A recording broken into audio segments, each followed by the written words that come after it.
Buenas tardes. Comenzamos con la sesión de impuestos sobre sociedades, operaciones a valor de mercado. En la sesión de hoy trataremos de analizar de forma detallada los artículos 17, 18 y 20 de la ley, operaciones a valor de mercado. En primer lugar, en cuanto a las operaciones a valor de mercado, tenemos que tener en cuenta cuáles son los criterios de valoración contable y cuáles son los criterios de valoración fiscal. Si bien desde el punto de vista fiscal veremos que se van a seguir en la mayoría de las ocasiones los criterios contables, existen determinados supuestos en los que el legislador se va a separar de esta regla general y va a aplicar unas reglas especiales, que son las recogidas en el artículo 17 y en el artículo 18.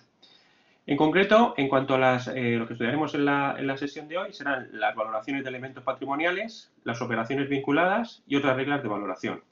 En cuanto a la primera de las partidas que a estudiar hoy, en la valoración de elementos patrimoniales, en relación con el artículo 17, conviene hacer un repaso a lo que ya tenéis recogido en el material y que hace referencia a las reglas contables de valoración. En este sentido, como sabéis, las reglas contables de valoración establecen en las normas del Plan General Contable una serie de criterios que van a determinar cómo se debe contabilizar una determinada operación. En este sentido, la norma segunda y tercera del Plan General Contable establece que el inmovilizado material se va a valorar con carácter general al precio de adquisición o coste de producción, si bien existen particularidades relativas a las permutas comerciales, permutas no comerciales y aportaciones no dinerarias que van a ser valoradas por el valor razonable del activo entregado o del bien entregado o el valor razonable del activo. Como primer criterio a tener en cuenta es que desde el punto de vista fiscal todas las permutas, con independencia de cuál sea el criterio contable, se van a considerar permutas de carácter comercial. En este sentido, si nos encontrásemos un supuesto en el cual la empresa ha contabilizado conforme a los criterios de permuta comercial y con los mismos criterios de valoración que el criterio fiscal, no habría ajustes. En tanto que si se utiliza un criterio de permuta de carácter no comercial, tendremos que realizar los ajustes que posteriormente analizaremos. Por otra parte, la norma cuarta del Plan General Contable, esta valoración, establece para las inversiones inmobiliarias que las mismas se valorarán conforme a las reglas que hemos expuesto para los elementos del inmovilizado material. Las reglas quinta y sexta, como conocéis, relativas al inmovilizado intangible, establecen que con carácter general serán por su coste de adquisición, existiendo diferentes normas o reglas para determinados intangibles, pues como pueden ser las marcas y demás. En cuanto al apartado 7 de la norma del Plan General Contable, los activos no corrientes mantenidos para la venta se valorarán desde el punto de vista contable por el menor de dos valores, el valor contable o el valor razonable menos el coste de venta. Los arrendamientos, pues hay que distinguir entre el arrendamiento financiero y el arrendamiento operativo. El arrendamiento financiero, como sabéis, los contratos de leasing tienen recogidos de acuerdo a la naturaleza del inmovilizado intangible, y el arrendamiento operativo se va a registrar como un ingreso o como un gasto. Los instrumentos financieros, distinguimos a su vez las partidas de activos financieros, que con carácter general, la regla general siempre será su valor razonable, salvo en el caso de grupo, multigrupo y asociaciones, que va a ser al coste. ¿Vale? Con carácter general, todos los activos financieros se van a valorar por su valor razonable, con la única peculiaridad de las inversiones en grupo, multigrupo y asociadas que se van a valorar conforme a los criterios del coste. Las existencias, el precio de adquisición o coste de producción, la moneda extranjera, el tipo de cambio, pues si bien se establecen posibilidades para periodos como máximo de carácter anual en que se puede utilizar el mismo tipo de cambio, las provisiones, el valor actual a la fecha de cierre del ejercicio y las subvenciones y donaciones al valor razonable. Bien.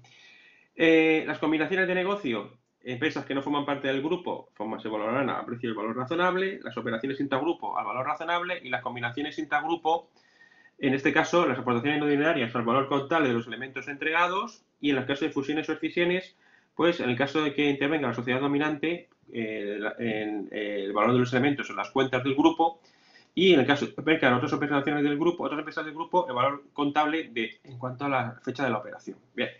Eso lo conocéis y os lo necesitáis conocer, pero tampoco es una regla fundamental. ¿Por qué? Porque partiréis de la contabilidad. Por tanto, aunque esos son los criterios contables, se habrán contabilizado mal o no. Pero lo que sí sabréis en todo momento, desde el punto de vista fiscal, no desde el punto de vista contable, es qué habrá hecho el departamento de contabilidad o qué habrá hecho la empresa a la hora de realizar esta contabilización. Por tanto, esos son los criterios de valoración que se deberían aplicar, pero en la realidad, pues lo que nos encontraremos será una contabilidad que habremos confeccionado nosotros o que nos vendrá confeccionada y por tanto sabremos cuál es el criterio de valoración. Lo más importante, desde el punto de vista fiscal, son los criterios que nos marca el artículo 17 respecto a determinadas operaciones. Por tanto, la regla general del artículo 17 del impuesto sobre sociedades y lo que tenemos que tener en cuenta y que todos estos ajustes son ajustes extracontables, por tanto, en ningún caso vamos a tocar la contabilidad, siempre serán ajustes extracontables. La regla general es el precio de adquisición o coste de producción. Por lo tanto, la regla general es que coincidan contabilidad y fiscalidad. No obstante, se establece ya en el propio artículo 17 que los cambios de valor originados por aplicación de valores razonables que no vayan o tengan una influencia en la cuenta de pérdidas y ganancias o en una cuenta de reservas, no va a tributar en impuestos sobre sociedades. Si utilicen cuentas del grupo 8 o del grupo 9, no van a tributar en el impuesto sobre sociedades. En cuanto a la regla especial, pues vamos a encontrar esencialmente 4 reglas especiales. La primera regla especial, podemos hablar de aquellas operaciones que son revalorizaciones de carácter contable, pero de carácter voluntario. Estas revalorizaciones de carácter contable y voluntarias, en principio, no se admiten desde el punto de vista fiscal y lo que determina es que se deben producir los ajustes como si los hubieran producido, salvo aquellas que vengan establecidas por una norma de rango legal. Por lo tanto, salvo que se produzca por una norma de rango legal la actualización de balances no supone una modificación en el punto de vista fiscal y por lo tanto habrá que realizar los ajustes pertinentes. En segundo lugar, la segunda regla especial son las operaciones de aumento de capital o fondos propios en compensación de créditos. En este caso, lo que nos establece el criterio fiscal es que tengamos que ir a la operación desde el punto de vista mercantil. Con independencia de la forma contable en que se haya hecho la operación, tenemos que acudir al canje que se haya producido desde el punto de vista mercantil y ese canje desde el punto de vista mercantil será el que determinará el resultado. Si se aplican los criterios desde el punto de vista mercantil en las operaciones contables no habrá ajustes y en caso contrario pues tendremos que realizar los ajustes pertinentes. Esto sería, por ejemplo, en un supuesto en el que tuviéramos deudas a largo plazo que pasan a estar capitalizadas, deudas a largo plazo del grupo 131 a capital emitido, por ejemplo, pendiente de inscripción del 194. Bien, junto con estas reglas específicas, que bueno, tienen trascendencia pero tampoco son muy comunes, tenemos las reglas que sí que nos influyen y que realmente suponen los ajustes más importantes dentro del impuesto. En primer lugar, vamos a distinguir la primera 3 criterios de valoración que podemos agrupar y serían aquellos elementos transmitidos o adquiridos a título lucrativo, es decir, todas aquellas donaciones que se realizan transmitidas o adquiridas a título lucrativo. Bien, en segundo lugar, los elementos transmitidos a los socios por la distribución de beneficios, pero tenemos que poner siempre la coletilla de en especie. Por lo tanto, este criterio del artículo 17 lo vamos a aplicar cuando un socio se va a llevar una atribución en especie como retribución de los fondos propios, como por ejemplo puede ser una sociedad que tiene una serie de patrimonio y va a pagar un dividendo a un socio y, por ejemplo, le abona un piso de la promotora que ha construido esas viviendas o le regala un coche, le entrega un coche como pago del dividendo al socio. Por lo tanto, siempre que exista una retribución de los fondos propios, distribución de beneficios en especie, tendremos que aplicar la regla del artículo 17. Y también cuando se trata de aportaciones no dinerarias y los valores recibidos en contraprestación, ¿vale? Por lo tanto, cuando hagamos una aportación no dineraria, aportamos a una sociedad, pues aportamos unas máquinas para hacer una empresa de pintura, necesitamos aportar las máquinas y demás. Bueno, pues si se hace una aportación no dineraria, esas operaciones se tienen que valorar también a precio de mercado. ¿Y cómo se valoran? Pues tenemos que distinguir la siguiente valoración. En primer lugar, hay que hacer una operación en la entidad transmitente. La entidad transmitente debe integrar en la base imponible la diferencia entre el valor de y el valor fiscal del elemento entregado. Por lo tanto, fijaros, el valor de mercado y el valor fiscal del elemento entregado. Ese valor fiscal del elemento entregado normalmente va a coincidir con el contable. ¿Cuándo no va a coincidir? Por ejemplo, cuando se hayan acojado libertad de amortización, cuando haya habido deterioros que no han sido deducibles desde el punto de vista fiscal, cuando hayamos aplicado amortización acelerada. En esos supuestos, la diferencia entre valor fiscal y valor contable será diferente, pero en caso contrario, salvo que exista ese tipo de operaciones, la diferencia entre valor de mercado y el valor fiscal o contable del entregado será lo que deberá integrar en la base imponible. ¿Y qué es lo que quiere decir esto en el fondo? Lo que quiere decir esto en el fondo que es como si la entidad transmitente hubiera vendido en el mercado esta operación, este activo. Por tanto, si lo hubiera vendido en el mercado ese activo, esa sociedad tendría un resultado. Y ese es el resultado que determina el artículo 17 que tenemos que aplicar, con independencia de que se haya producido como consecuencia de alguna de las 3 operaciones que acabamos de describir. En cuanto a la entidad adquirente, deberá integrar en su base imponible el valor de mercado del elemento recibido. Por tanto, si la entidad adquirente lo contabiliza así, conforme al valor de mercado del elemento recibido, no habrá ajustes. Si no lo contabiliza así, tendremos que realizar los correspondientes ajustes. Entonces, vamos a intentar trasladarlo a ejemplos de carácter práctico, sencillos, no muy complejos, para poder... Jennifer, no se va a integrar como una diferencia, ¿por qué? Porque ahora veremos que si el activo que se transmite es un activo amortizable en la sociedad, se va a revertir, conforme al artículo 20, en los años que me quedan de amortización. Y si se trata de un activo no amortizable, Jennifer, se va a revertir en el momento en el que se venda. Entonces, si se trata de un activo no amortizable y además pudiera entenderse que no se va a transmitir en los próximos 10 años, podría ser una diferencia permanente. Pero si no, lo mejor es como considerarlo como una diferencia temporal, porque como luego veremos, a partir de ese momento, la diferencia entre contabilidad y fiscalidad va a determinar que uno lo va a tener valorado por 1.000 y otro lo va a tener valorado por 1.200.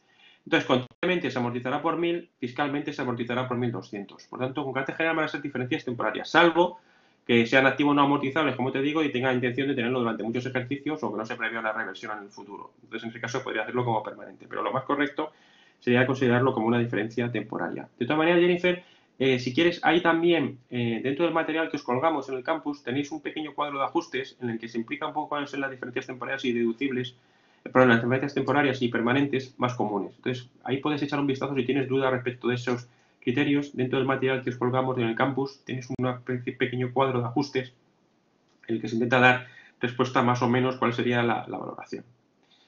En cuanto a la sociedad A, vamos a poner el ejemplo si os parece. La sociedad A dona a la sociedad B un terreno con un valor contable de 900.000 euros y un valor de mercado de 1.100.000 euros. La contabilidad de A refleja una pérdida de 900.000 y la de B registra un activo por 1.100.000, pero no computa beneficio alguno, ¿vale? Por tanto, lo ha hecho así. Me podéis decir, bueno, pero es que eso no es correcto conforme al plan. Perfecto. Si lo ha hecho conforme al plan, pues a lo mejor no hay ajuste. Pero vamos a suponer, ¿vale? Igual que ocurre en las actividades de evaluación continua, que lo ha contabilizado así, con independencia de que sea correcto o no desde el punto de vista contable, ¿vale? Se da esta circunstancia y encontramos un supuesto en el que se ha producido lo que comentamos aquí. Que uno da una pérdida de 900.000 euros y otro tiene recogido un activo de donación, pero no ha contabilizado ningún ingreso. Bajo esas premisas, la sociedad A, que es la sociedad transmitente, la que regala, la que hace la donación a título lucrativo, tiene en primer lugar una pérdida contable de 900.000. Tendrá una pérdida por regalos o por donaciones. Como consecuencia de esta pérdida, tendrá un gasto de 900.000 euros. Sin embargo, el artículo 15, que ya estudiasteis el otro día con Carmen, establece que los donativos y liberalidades no son deducibles. Por tanto, en el artículo 15 de la Ley de Impuestos sobre Sociedades, tenemos un primer ajuste. Un primer ajuste que sí que será permanente, Estefanía, ¿vale? Este sí que será permanente. ¿Por qué? Porque el artículo 15 no es gasto deducible ni ahora ni nunca. Todos los que están en el 15 son diferencias permanentes.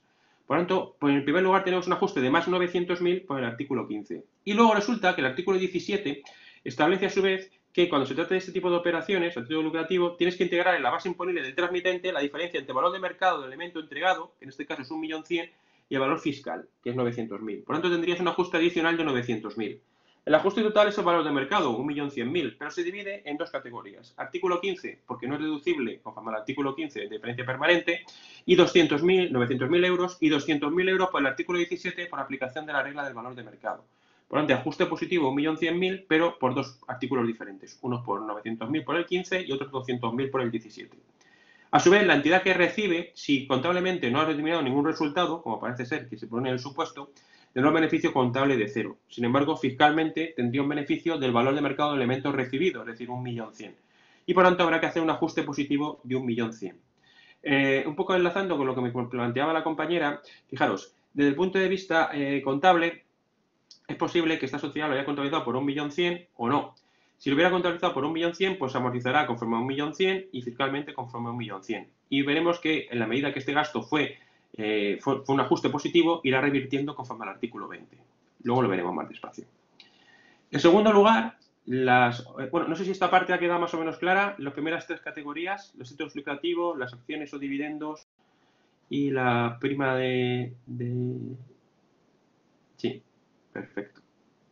Bueno, pues si ha quedado claro, pues si alguien tiene cualquier duda, no dudéis, me planteáis cualquier duda o cuestión, para eso estamos. Esta sesión específica para trabajar las dudas que podamos tener, Entonces, por favor, cualquier duda o cuestión, no os quedéis con la duda, la planteáis y la intentamos resolver. Una segunda categoría, ¿vale? Valoración a precios de mercado, la segunda categoría, son aquellas que se producen por los dos siguientes supuestos. En primer lugar, los transmitidos por los socios por reducción de capital con devolución de aportaciones. Y pondríamos entre paréntesis, igual que antes, en especie. Imaginaros que un socio tenía una aportación de capital y se marcha de la sociedad y en lugar de pagarle en dinero se le paga con especie, se le paga con un piso, se le paga con un inmueble, se le paga con un terreno, se le paga con un coche, se le paga con máquinas, ¿vale? En este caso tenemos capital, la regla que vamos a ver ahora. Y por otra parte también se aplica que se le atribuye la prima de emisión de la especie. Entonces, en estos dos supuestos, ¿cómo va a tributar? Bueno, pues para la entidad transmitente, estos dos supuestos integran en la base imponible la diferencia entre el valor de mercado y el valor fiscal del elemento entregado. Por lo tanto, es la misma regla que antes. La diferencia entre el valor de mercado y el valor fiscal del elemento entregado. Y el adquirente integra en la base imponible el valor de mercado del elemento recibido, ¿vale? Y en la medida que exceda del valor fiscal de la participación. Por lo tanto, la entidad adquirente integrará en la base imponible el valor de mercado del elemento recibido en la medida que exceda del valor fiscal de la aportación. No obstante, aquí el legislador dice que esto solamente se produce cuando se haya una devolución de aportaciones a los socios que no venga determinada, ¿vale?, entre otras cosas, por compensación de pérdidas o por otra finalidad que no sea la devolución de aportaciones a los mismos. Por tanto, esto se aplicará siempre que el socio se lleve una cantidad de dinero por devolución de aportaciones, no para compensar pérdidas o para reestructurar el balance y demás. Como modo de ejemplo, podemos citar un supuesto en el que la sociedad X presenta el siguiente balance. Un activo de 1.500 por inmuebles, 500 por valores y 350 por tesorería, y un capital de 1.000 y una reserva de 1.350. Imaginaos que se reduce capital en un 50%, por tanto en 500 euros, al socio único Y, pero sabemos que los valores que están aquí contabilizados por 500 tienen un valor de mercado de 650 unidades. Si tienen un valor, si es una plusvalía tácita, un valor razonable que no ha sido contabilizado de 650. Si aplicamos el criterio contable de considerar que doy de baja el capital por 500 y doy de baja los 500 por valores, contablemente no se hubiera producido ningún tipo de resultado. Es decir, si contablemente opta por dar de baja el capital por 500 y los valores por 500, en este caso, contablemente, como podéis ver, no se ha producido ningún tipo de resultado. Sin embargo, de la aplicación de la regla fiscal, aunque contablemente hemos visto que no había ningún resultado, la entidad transmitente debe integrar en la base imponible, según hemos visto, la diferencia entre el valor de mercado, 650, y el valor contable. Por lo tanto, eso generaría una diferencia de más 150 en la sociedad X, que tendrá que tributar por ello. Y la sociedad Y, pues aquí, si suponemos que lo ha contabilizado así, por ejemplo, 650 valores a participación 500 y con un beneficio contable de 150, pues bien, si lo ha contabilizado así, resulta que desde el punto de vista fiscal hemos visto que lo que hace es la diferencia entre el valor de mercado y el valor fiscal de la participación. Por lo tanto, el valor fiscal de la participación son 1.000. Lo que se produce es una reducción del valor fiscal de la participación hasta 350. De tal manera que habrá que hacer un ajuste negativo de 150, pero a partir de ahora, contablemente, estos valores estarán recogidos, estos valores de la participación en X que estaban valorados en 500, estarán recogidos contablemente en 500, pero fiscalmente lo estarán en 350. Por lo tanto, cuando se produzca la venta, habrá un beneficio. Es decir, si estas participaciones se venden, se producirá un beneficio. Fijaros que lo que establece aquí la norma, como hemos dicho, era que la entidad adquirente debe integrar en la base imponible el exceso del valor de mercado del elemento recibido sobre el valor fiscal de la participación. El exceso del valor de mercado del elemento recibido, como el valor del elemento recibido son 650 y el valor fiscal de la participación son 1.000, aquí tendríamos todavía un valor de 350. Por lo tanto, fiscalmente ahora no hay resultado. ¿Se diferirá a cuándo? A cuando se transmitan, porque contablemente estarán valoradas por 500 y fiscalmente solo por 350. Esa será la forma de contabilizarlo. No sé si esto queda claro, más o menos, la idea de estos dos supuestos, ¿vale?, diferentes de los que hemos visto antes. ¿Alguna duda? Sí, Jennifer, cuéntame.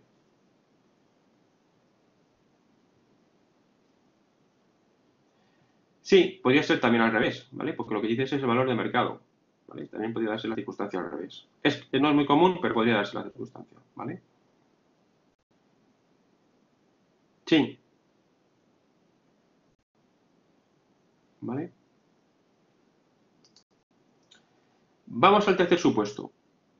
Valoración a valor de mercado.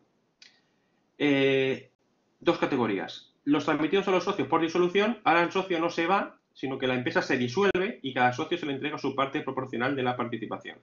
O bien los transmitidos a los socios por separación de estos, es decir, no se reparte el capital, sino que se separa un socio. ¿Vale? No es que se reduzca el capital de la empresa, sino que uno de los socios se marcha y se lleva su capital, se lleva la parte de la empresa que le corresponde.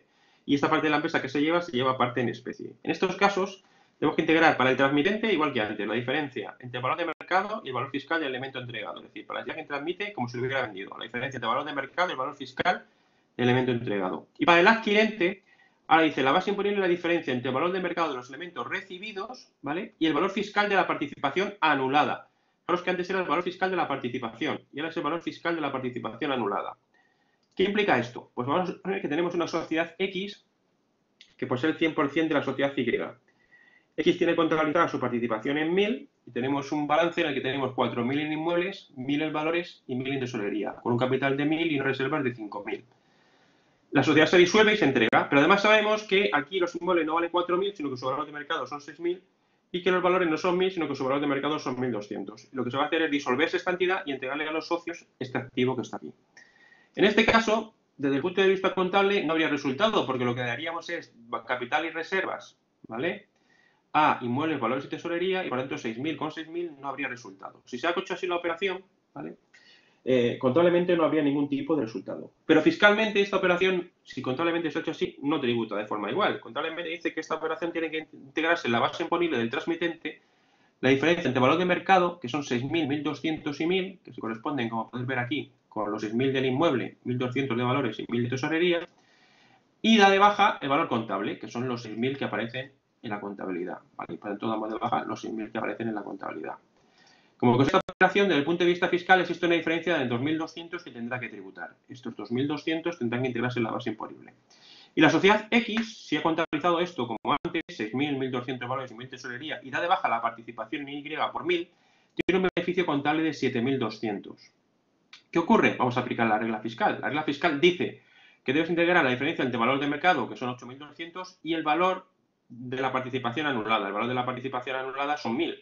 Por tanto, 7.200. El beneficio fiscal y el beneficio contable coinciden y, por tanto, no se generaría ningún tipo de diferencia. Por tanto, aunque se produce un ajuste positivo de más de 2.200 aquí no habrá ajuste porque el criterio fiscal que ha utilizado, que sería la diferencia entre el valor de mercado y el valor contable de la participación anulada, que son 1.000, serían 7.200, beneficio de 7.200, que fue el mismo beneficio que se contabilizó en su día conforme a los criterios contables. Y por tanto, en este caso, no habría ningún ajuste. Si el beneficio contable no hubiera coincidido con este beneficio fiscal, porque, por ejemplo, no hubiera utilizado estos valores, hubiera utilizado otros, pues evidentemente tendríamos que hacer los ajustes que correspondan. No sé si esto más o menos ha quedado claro, este supuesto de extinción de la entidad, ¿vale? Más o menos, diferencia con la anterior, aquí de baja, ¿vale?, la totalidad de la participación anulada, en este caso era el todo, por tanto, por 1.000. Muy bien. Perfecto. No sé si Ana, Leonor y Saray, que estáis ahí, más o menos, si tenéis cualquier duda, por favor, estamos aquí para ayudaros y hacemos estas sesiones precisamente para eso, para que todas las dudas que tengáis del material, del curso, lo podamos ir resolviendo. Así que Saray y Leonor, cuando queráis, Caridad, cuando queráis, pues podéis participar y intentamos resolver las cuestiones. Vamos a continuar. Vale, Saray, cualquier cosita, si voy rápido, decir, Alfonso, más despacio, ¿vale? Cualquier cosita me la vais diciendo. De todas maneras, esta presentación os la voy a colgar, ¿eh? El vídeo se quedará y también la presentación que estoy poniendo aquí la vais a tener, ¿vale? Para poder analizar más despacio los supuestos y toda la teoría, tener un poco más esquematizado. Así que no os preocupéis que este PowerPoint os lo pasaremos para que lo tengáis a la hora de trabajar. Bien, otra cuarta regla es la regla de transmitidos por fusión, escisión o absorción. Y entonces aquí, si se aplica la regla especial del régimen de fusiones y excisiones, no habrá ningún tipo de ajuste. Si no se aplica la regla del régimen de fusiones y excisiones del título séptimo, capítulo séptimo, pues tenemos que integrar la diferencia entre el valor de mercado y el valor contable de los elementos entregados y el adquirente, la diferencia entre el valor de mercado de la participación recibida y el valor fiscal de la participación anulada. No es el valor de mercado del elemento recibido, porque en una fusión, escisión, en una absorción, lo que se hace es que se reciben acciones, ¿vale? Se recibe empresa. Entonces, las acciones que se reciben se compara el valor de mercado de esas acciones que se reciben con el valor de la participación anulada. Igual que antes, lo único que en lugar de recibir activos, se reciben acciones. Y por último, estos dos supuestos, que son la regla quinta, estos dos supuestos que llegan a otra regla completamente diferente a la que acabamos de ver, ¿vale? Estos dos, los elementos por permuta, canje o conversión, que llevan otra regla completamente diferente a la que acabamos de ver. Estos integran en la base imponible la diferencia entre el valor de mercado del elemento recibido y el valor fiscal del entregado. Por tanto, es que antes era el valor del elemento entregado y el valor fiscal del recibido. Aquí es al revés. El valor del elemento recibido y el valor del entregado. Por lo tanto, es el criterio justo al contrario de lo que veníamos haciendo hasta ahora. Entonces, hemos dicho que, desde el punto de vista fiscal, todas las permutas eran permutas de carácter comercial. Os recuerdo, para aquellos que tenéis menos conocimientos en contabilidad o que lo tenéis un poco más olvidado, que el tratamiento contable, según las NIF, ¿vale?, y las NIC 16, y así como el nuevo Plan General Contable, año 2017, establece que las permutas tienen carácter comercial o no comercial en función del flujo de efectivo que se prevé de ellas. Es decir, cuando el flujo de efectivo de un bien y de otro, es decir, más o menos la amortización, son diferentes, en ese caso estamos ante permutas comerciales. Cuando el flujo de efectivo previsto es similar, estamos ante permutas no comerciales. Entonces, si por ejemplo tenemos una empresa, que la RCR, que permuta un terreno por una máquina truqueladora, bueno, pues evidentemente aquí podemos entender que es una permuta no comercial, porque normalmente es una permuta comercial, porque normalmente los flujos entre una y otra pues no van a ser iguales. Si tenemos el valor de mercado que la máquina es de 10.000 euros y el precio de adquisición de terreno es de 7.000 y se va a percibir una cantidad de 5.000 euros, pues si se considera una permuta de carácter comercial, tendríamos que la máquina recibida debe integrar la base imponible en la máquina recibida, que recibirá será 10.000 euros, entrega el terreno por 7.000, recibe por bancos 5.000 y tiene un beneficio de esta operación de 8.000. Por lo tanto, si lo contabiliza así como una permuta comercial, contable y fiscalmente, las diferencias. Porque ¿qué decíamos en fiscalidad? Se integrará en la base imponible la diferencia entre el valor de mercado del elemento recibido, 10 más 5, 15.000, y el valor contable del entregado, 7.000. Por lo tanto, integrábamos 8.000. Veis que si contablemente lo hace así y genera este beneficio, no habrá. Si contablemente ha hecho la permuta comercial y conforman los valores han sido los mismos que utilizamos desde el punto de vista fiscal, no habrá diferencias. Vamos a suponer ahora que la sociedad A permuta un elemento cuyo valor contable es de 1.000, siendo su valor de mercado de 1.800, por otro elemento cuyo valor contable es de 900 y su valor de mercado es de 1.800. Y la permuta es no comercial, por lo tanto no se origina un beneficio contable. Lo que tendremos desde el punto de vista contable es que la sociedad A y B harán elemento recibido por elemento entregado por 1.000. Cada una dará de baja su elemento por 1.000 y 1.000, ¿vale? Por 1.000 y 1.000. La sociedad A dirá 1.000 y elemento entregado 1.000. Por lo tanto, no se genera beneficio. Pero hemos dicho que desde el punto de vista fiscal esto no es posible. Porque el artículo 17 dice que debe integrar en la base imponible la sociedad el elemento de mercado del elemento recibido, 1.850 euros, y dar de baja el valor neto fiscal del elemento entregado, 1.000. Y por tanto habrá un ajuste positivo de 850. Fijaros, a partir de este momento, contablemente, el elemento recibido estará valorado por 1.000, pero fiscalmente el elemento recibido estará valorado en 1.850. Si esto fuera un activo amortizable, contablemente amortizaríamos sobre 1.000, fiscalmente amortizaríamos sobre 1.850. Y esa diferencia de amortizaciones es la que dice el artículo 20, que cuando se produce este tipo de operaciones del artículo 17, van a revertir cuando se trata de activos amortizables a través de la amortización. Por ejemplo, si fueran 10 años, pues sería 1.000 entre 10, amortizaría contablemente 100, pero fiscalmente amortizaría 185. Por lo tanto, en 10 años acabaría amortizando esos 850. Eso es lo que dice el artículo 20, que luego veremos más detalladamente, pero ya os lo adelanto porque aquí se ve bastante claro. Por lo tanto, veis que contablemente, si la permuta es no comercial, no genero ningún beneficio, doy de baja y doy de alta por el mismo valor que lo tenía. Fiscalmente debo integrar en la base imponible la diferencia entre el valor de mercado del elemento recibido, 1.850, y el valor contable, 1.000, beneficio de 850. Y lo más importante a entender en este supuesto es que contablemente esto valdrá 1.000, pero fiscalmente esto a partir de ahora vale 1.850, al efecto de todo, ¿vale? Al efecto de amortizaciones, al efecto de precio de venta y demás. Y por tanto, si se trata de un activo amortizable, como luego veremos, el artículo 20 dice que esto lo llevo a resultado en los años que me quedan de amortizar. ¿Ha quedado claro este supuesto?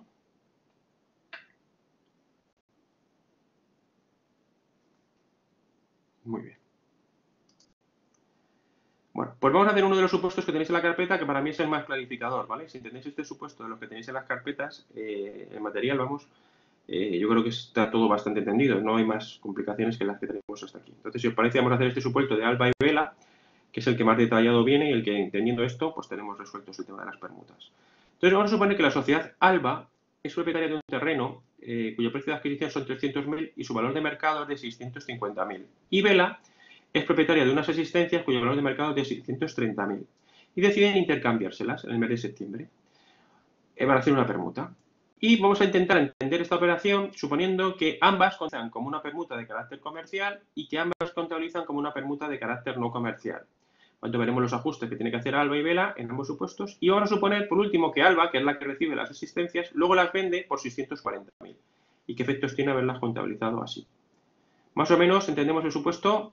Vamos a cambiar un terreno que tiene un valor de mercado de 650 por unas existencias que tiene un valor de 630. Y lo vamos a hacer considerando esto permuta comercial y no comercial, y luego vamos a vender las existencias más para adelante en 640.000 euros. ¿Entendido el supuesto?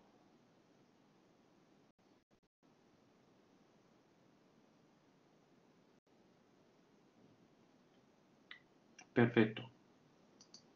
Venga. Vamos a empezar por el principio. Alba. Alba puede ser, vamos a contabilizar primero como si fuera comercial. Si fuera comercial, Alba lo que entrega, ¿vale? Es lo que recibe son las mercaderías, 630.000. y entrega el terreno por 300.000 y tiene un beneficio procedente de un inmovilizado por 330.000, ¿vale?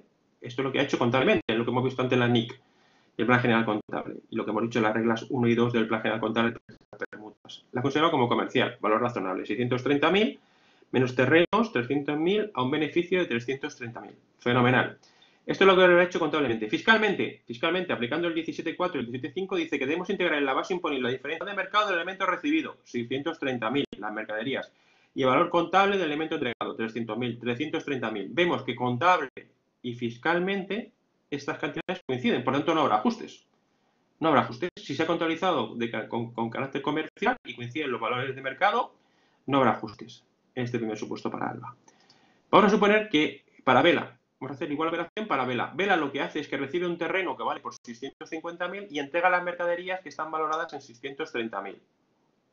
Genera un beneficio de 20.000.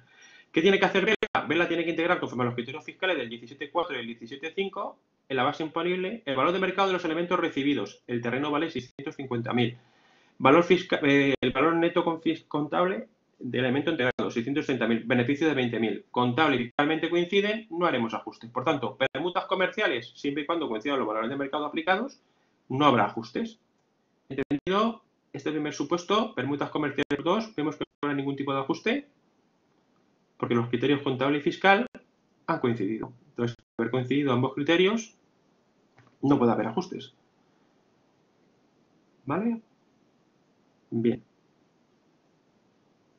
Vamos a suponer ahora que la permuta tiene carácter de no comercial en Alba y que la permuta tiene carácter de no comercial en Vela.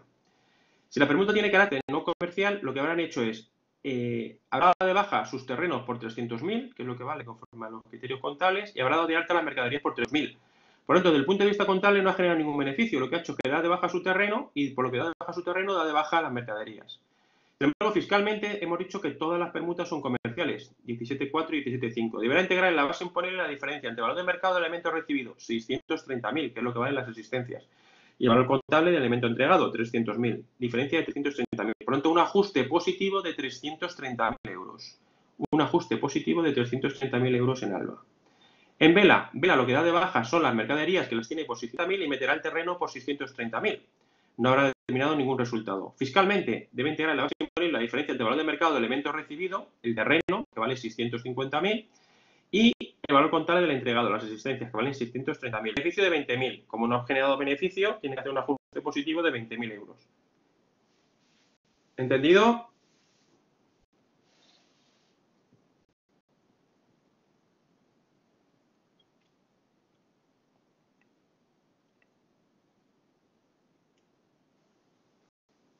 No hay que hacer ajustes porque, fíjate, una cosa es el resultado, ¿vale?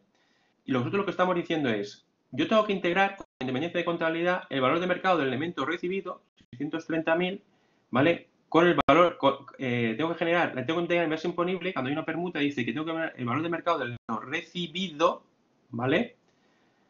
Y doy de baja el elemento entregado, el valor neto contable entregado. Y esto genera un beneficio de 330.000, ¿vale? Esto es lo que ha pasado. En el supuesto no nos dicen nada de que se haya compensado en dinero. Si hubiera compensado en dinero, ¿vale? Habría que meter las diferencias, pero aquí no nos dice nada que se compense en dinero. Entonces, aplicando las reglas, ¿vale? Y suponiendo que el valor de mercado es el valor que ellos han recogido aquí, que es el valor razonable, porque en contabilidad lo que dice es que es el valor razonable, por eso lo pongo aquí, ¿vale? Es el valor razonable. Suponiendo que el valor razonable coincide con el valor de mercado, fiscalmente yo tengo que integrar en mi base imponible la diferencia entre el valor de mercado del elemento recibido, 630, y el valor fiscal del entregado, 330. Esto coincide con la valoración que yo de las mercaderías. Si yo las mercaderías, por eso pongo aquí, en las permutas comerciales, el activo se valorará por el valor razonable del activo entregado, salvo que tenga una evidencia más clara que el activo recibido con el límite de este último. Es decir, en este caso, digamos que tiene una evidencia de que el valor razonable del activo recibido es de 630.000, que es el que nos dice el supuesto. Si me hubieran dicho que existe otra valoración, ¿vale? Desde el punto de vista contable, al valor de mercado, que es el que establece el valor desde el punto de vista fiscal, pues sí que habría ajustes, ¿vale? Sí que habría ajustes. Por lo tanto, no hay ajustes siempre y cuando consideremos que estos valores que estamos metiendo aquí, cuando damos de alta en la contabilidad, coinciden con el valor de mercado de los elementos recibidos. Si no coincidieran, por cualquier motivo, ¿vale? Porque pudieran ser vinculadas o demás, si no coincidieran, porque por ejemplo fueran entidades vinculadas, entonces habría que hacer los ajustes. No siempre no va a haber que hacer ajustes. Habrá que hacer ajustes en la medida que este valor, ¿vale? Coincide, este beneficio que yo determino en la contabilidad coincide con el beneficio fiscal. No sé si te ha quedado claro.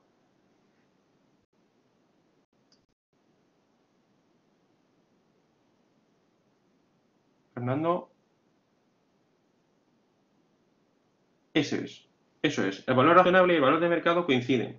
Si no coincidieran, podría haber ajustes, ¿vale? Dentro de las permutas comerciales, ¿vale? Pero si, ¿por qué? Por lo que te digo, por ejemplo, fuera una operación vinculada, la ponen a valor de mercado, pero el valor de mercado es entre vinculados, que no es el valor razonable, pero el valor razonable es el de vinculados, no el de valor de mercado. Ahí podría haber algún ajuste, ¿vale? No es común, pero podría haber algún ajuste, ¿vale? Podría haber algún ajuste.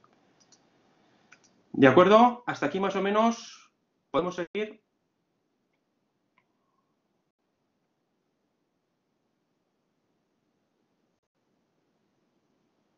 Perfecto.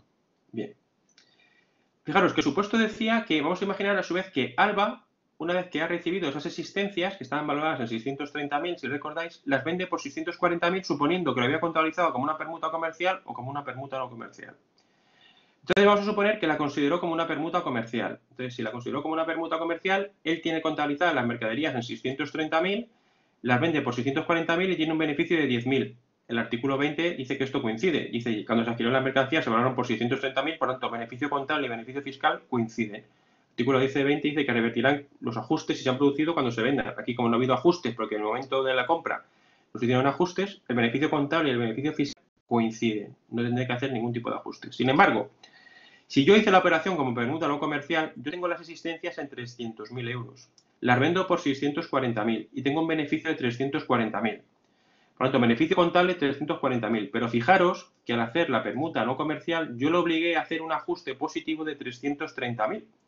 Porque yo lo dije que la valorase en 300.000. Por tanto, desde el punto de vista fiscal, el precio de venta de estas mercaderías no es de 300.000, es de 630.000, porque yo lo obligué a hacer un ajuste con anterioridad de 330.000.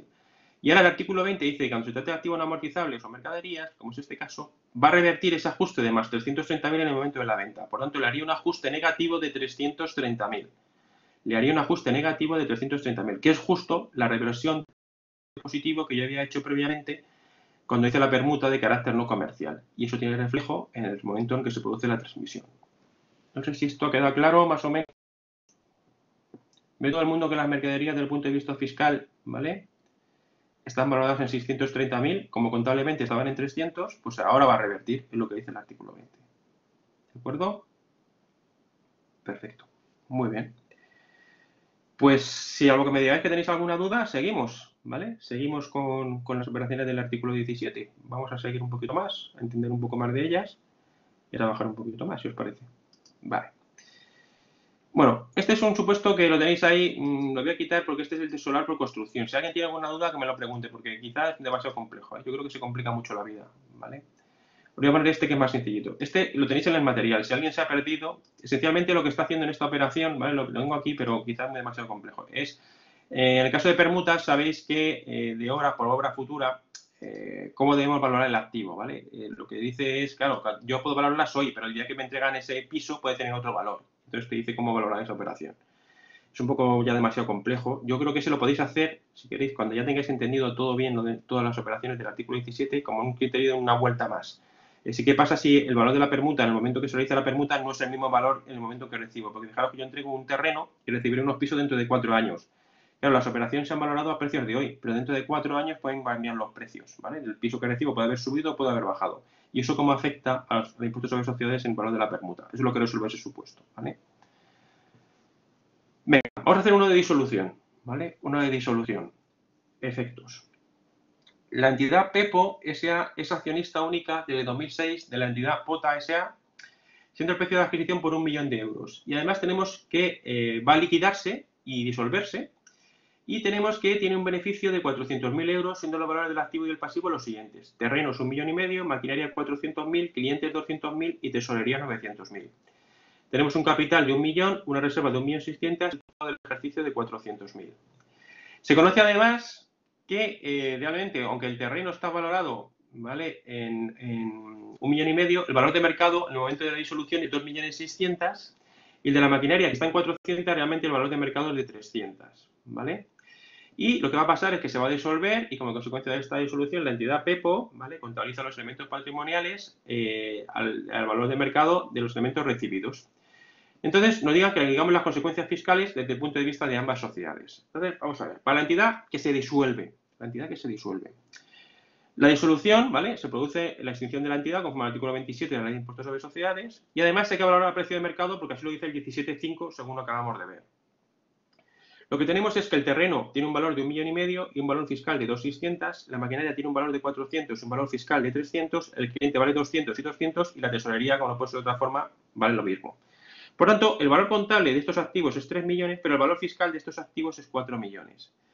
Por eso hemos dicho que cuando me disuelvo es como si vendiera todo. Bueno, si lo vendiera todo, ¿qué va a pasar? Pues que la entidad, como si dijéramos, la entidad POTA S.A., contablemente lo más probable es que dé de baja estos activos por este valor de 3 millones a cargo de estos terrenos por 3 millones y que no determinen ningún resultado, ¿vale? Será lo más común.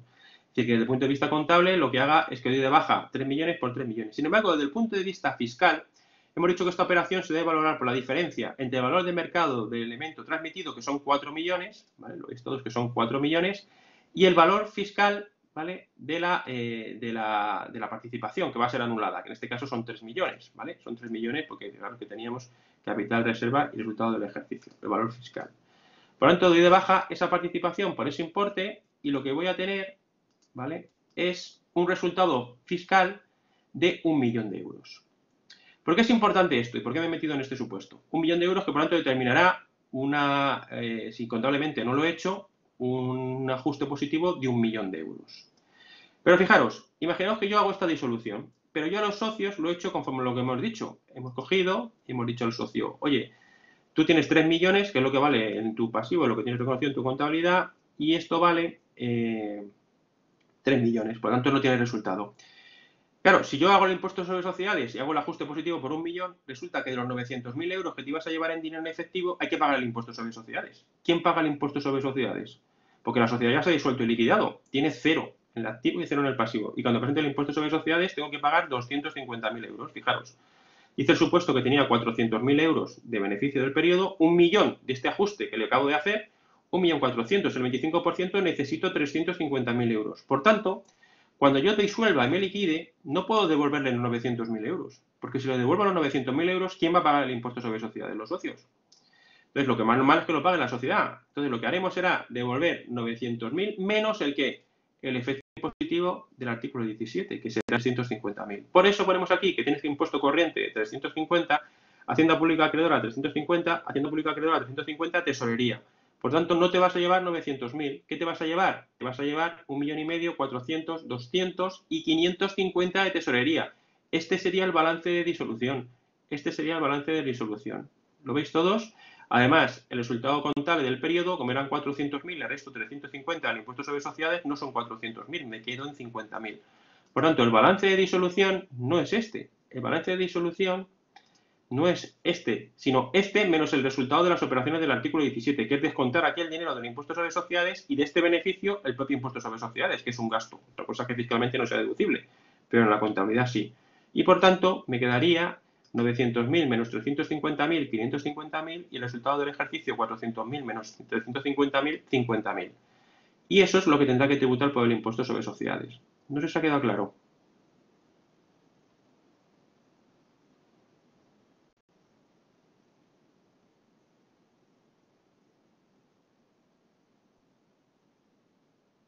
¿Vale? Lo que estoy planteando aquí simplemente es, ojo, que cuando me voy a disolver tengo que tener en cuenta el efecto impositivo, ¿vale? El efecto impositivo implica que no puedo devolver toda la tesorería. Tengo que recortar una pequeña cantidad de dinero, ¿vale? Que será el propio impuesto sobre sociedades. Luego resto de la tesorería calculando el ajuste positivo del artículo 17, que es esta operación.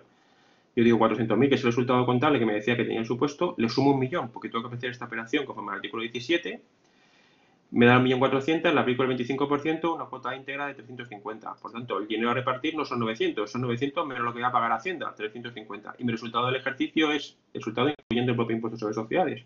400 menos 350, 50.000. ¿Sí? La sociedad Pepo no tiene que hacer nada. Integrar esto en su base imponible a valor de mercado y ya está. No tendría que hacer nada más. Sí, Jennifer dice, pero al hacer ese cambio a la tesorería, ¿no cambia ahora el impuesto sobre sociedades y así sucesivamente? No, porque tú ya tienes el impuesto definitivamente cerrado. Tú, como si dijéramos, tu última operación es liquidar el impuesto sobre sociedades, calcular el gasto del impuesto sobre sociedades. Es decir, tú no vas a volver a calcular, porque esta operación, yo ya he valorado esta operación a precio de mercado. Yo ya he puesto estos activos por 4 millones. ¿Vale? Por lo tanto, ya está valorada. Y yo lo único que hago ya es entregarle al socio, ¿vale? Al entregarle al socio ya valorado todo esto por 4 millones, el socio ya ha pagado los impuestos de lo que me llevo, ¿vale? Por lo tanto, no es acumulativo, porque no tengo que volver a calcular cada vez que termino el valor. Tú fíjate que el dinero era neutral, era neutro, ¿vale? Porque eran 900.000. Lo único que no se lo puedo pagar al socio, porque alguien tendrá que pagar el impuesto.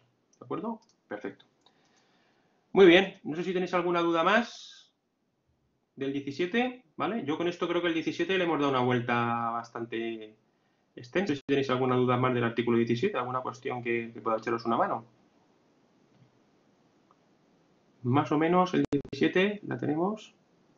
Vale, si tenéis dudas cuando veáis el vídeo, pues me lo planteáis. Decís, Alfonso, oye, que esto no me ha quedado claro o necesito que me hagas un ejemplo más de esto y yo planteo un ejemplo sin problema, ¿de acuerdo?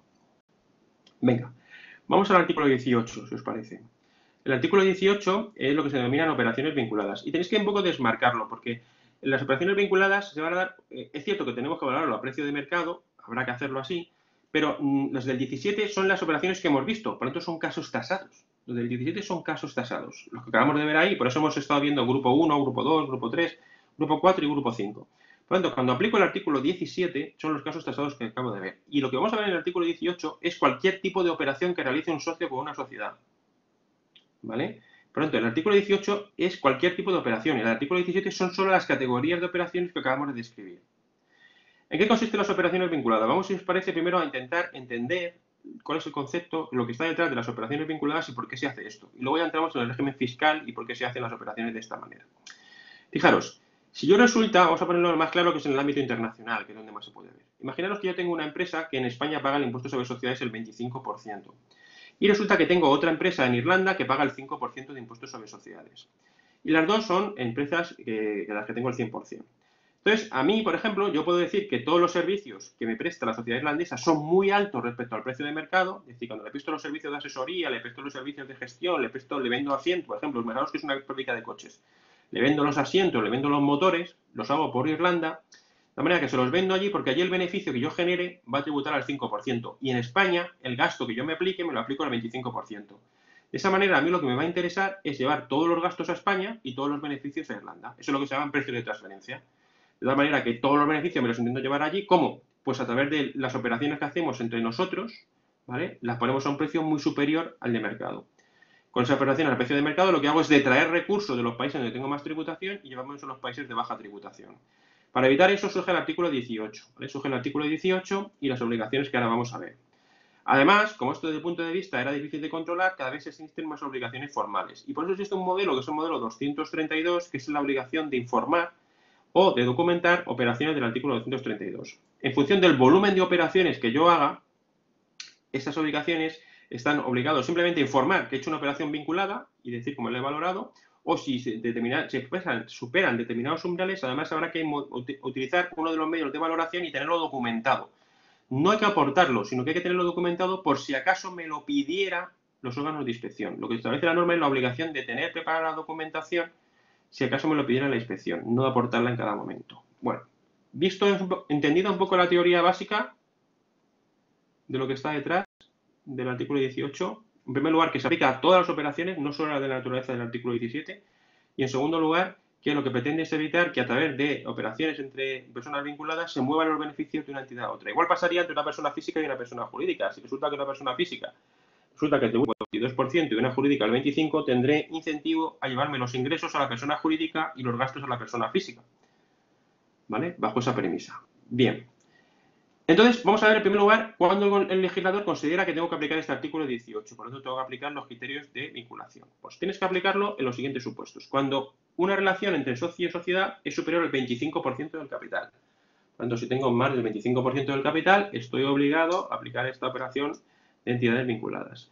Las relaciones entre una entidad y los consejeros y administradores, es decir, las operaciones que se realizan entre una entidad y sus consejeros administradores o hasta los cónyuges en línea directa, colateral, consanguinidad, afinidad y hasta el tercer grado, las operaciones que se realicen con ellos. Por lo tanto, se considera que puede haber vinculación y, por lo tanto, afecta al precio, a los consejeros administradores, a los cónyuges y hasta los de línea directa y colateral hasta tercer grado. Por lo tanto, todos estos estarán, cuando hagan operaciones con la empresa, estarán obligados a aplicar las reglas del artículo 18. También todos los grupos mercantiles en todas las operaciones que realicen. Grupo mercantil de sociedades, una entidad y los socios de que pertenecen al mismo grupo de mercantil, una entidad y los consejeros administradores de otro del mismo grupo mercantil, ya sea la dominante o las demás. Es decir, siempre que hay operaciones entre entidades vinculadas, entre entidades consolidadas, es decir, grupos mercantiles, ¿vale? Grupos mercantiles, consoliden o no, consoliden o no, siempre que exista vinculación conforme al artículo 42 del Código de Comercio, en ese caso, la operación se está sobreeditada o está controlada conforme al artículo 18. Y luego uno que es mixto, que son dos entidades participadas por una indirectamente en al menos un 25%. Dos entidades que si bien entre sí no están relacionadas, pero indirectamente están participadas por otro tercero en más de un 25%. Es decir, hay un tercero que controla más del 25% de ambas entidades. Dos entidades en las cuales los mismos socios y sus cónyuges, parientes, línea directa, colateral, unidad afinidad, llegan al 25%, una sociedad española y sus establecimientos permanentes en el extranjero y una sociedad extranjera y sus establecimientos permanentes en España. Todos estos supuestos, resulta que el legislador dice que apliquemos las reglas que vamos a ver ahora. En concreto, dice que las operaciones entre entidades vinculadas deberán valorarse a precio de mercado. Por lo tanto, es una obligación legal, no es una opción. Hay que valorarlo a precio de mercado. Y si no se hace así, pues habrá que hacer las correcciones del artículo 18 y dará lugar, en su caso, las sanciones que correspondan. ¿Y qué es el valor de mercado? Porque dice, las operaciones entre entidades vinculadas deberán valorarse a valor de mercado. Bien, ya hemos visto cuándo son entidades vinculadas y qué es el valor de mercado. Pues dice en los precios que se habrían acordado entre personas o entidades independientes en condiciones de libre competencia. Por lo tanto, no es el precio de mercado, es el valor de mercado. Y el valor de mercado es el precio que habrían acordado entidades o personas independientes en condiciones de libre competencia. Y ese es el que tendremos que buscar. Y por eso establece una serie de métodos que tenéis recogidos en el material para poder determinarlos. Nosotros nos vamos a centrar en los ajustes más que en los métodos. Lo primero que vamos a ver es que se van a producir dos ajustes, un ajuste primario y un ajuste secundario. El ajuste primario, además, lo tenemos que calificar como bilateral. ¿Qué significa el ajuste primario? Vamos a intentar entender este ajuste primario y luego lo hacemos. El ajuste primario lo que trata de hacer es, oye, si no hubiera existido vinculación entre las partes, uno habría tenido más ingresos y otro menos gasto. Uno habría tenido más gasto y otro menos ingreso. Por lo tanto, lo que estoy diciendo es, elimina y haz la operación como si no hubiera existido vinculación. Si lo habéis vendido más barato, que es lo que os ha vendido el precio de mercado, súmate ingresos. Si lo has vendido más caro, réstate ingresos. Y así recíprocamente. Para una será más gasto y para otra será más ingreso. Si uno lo compra por 100, se habrá deducido la otra empresa vinculada por 100. Si resulta que el precio de venta son 120, para este habrá 20 de ingreso y para el otro habrá 20 más de gasto. Si resulta que lo has vendido a 100 y se tiene que haber vendido 80, tú que has declarado 100 de ingreso declaras solo 80, hace un ajuste negativo. Y tú que has hecho gastos por 100, quítate 80. Eso es lo que está diciendo. Por lo tanto, es bilateral. Lo que hace es, si no hubieras existido vinculación, ¿cómo hubieras contabilizado esta operación? Miramos esa operación como si hubiera contabilizado y hacemos los ajustes que correspondan. Entonces, vamos a suponer, por ejemplo, vale, este ajuste primario se produce en las dos entidades y por lo tanto no hay un beneficio o enriquecimiento injusto. Y un ajuste secundario que lo que dice es, bueno, lo que tienes que analizar es quién ha salido beneficiado. Si el que ha salido beneficiado es el socio, pues para el socio, ¿vale? Se considera retribución de los fondos propios, ¿vale? Y por tanto, como retribución de los fondos propios, será un ingreso que podrá estar exento o no en función del artículo 21. Por lo tanto, el socio, que ha sido el beneficiado, en este caso se considera retribución de los fondos propios y para la entidad, ¿vale? Será consideración de retribución de los fondos propios y por lo tanto no será deducible.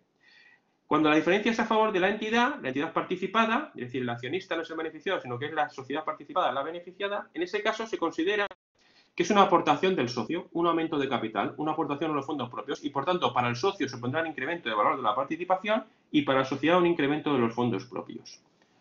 Bien, vamos a ver esto poco a poco para intentar entenderlo. Entonces, vamos a suponer que tenemos A, socio de B, que tiene el 100% de las participaciones de esta entidad B. Vende unas existencias por 150 euros cuando el valor de mercado es de 100. Vamos a partir por el ajuste primario. El ajuste primario es si A hubiera vendido en un mercado que no estuviera correlacionado o implicado por la vinculación, A hubiera vendido por 100. Sin embargo, A ha vendido por 150. De tal manera que, como podéis ver, A tiene un ingreso de 150 cuando tendría que haber tenido un ingreso de 100. Por lo tanto, lo que vamos a tener es menor ingreso, es decir, un ajuste de menos 50 unidades.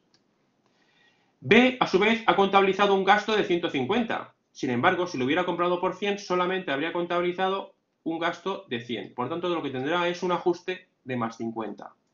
menor gasto, es decir, menor ingreso o menor gasto. A tendrá un menor ingreso de 50 unidades y B tendrá un menor gasto de 50 unidades. Por tanto, menos 50 más 50. Ajuste bilateral. Lo único que hemos hecho es que este hubiera vendido por 100 y este tendría gastos por 100. Y como tienen 150 y 150, le digo, pues a este le quito 50 y sumo 50. ¿Lo vemos todos? ¿Queda claro esto? Perfecto. Pues ya hemos hecho el primario. Del primario ya me he olvidado. Y ahora digo, tengo que ver quién ha ganado, porque esa es la teoría que hemos visto para el ajuste bilateral. El secundario, perdón.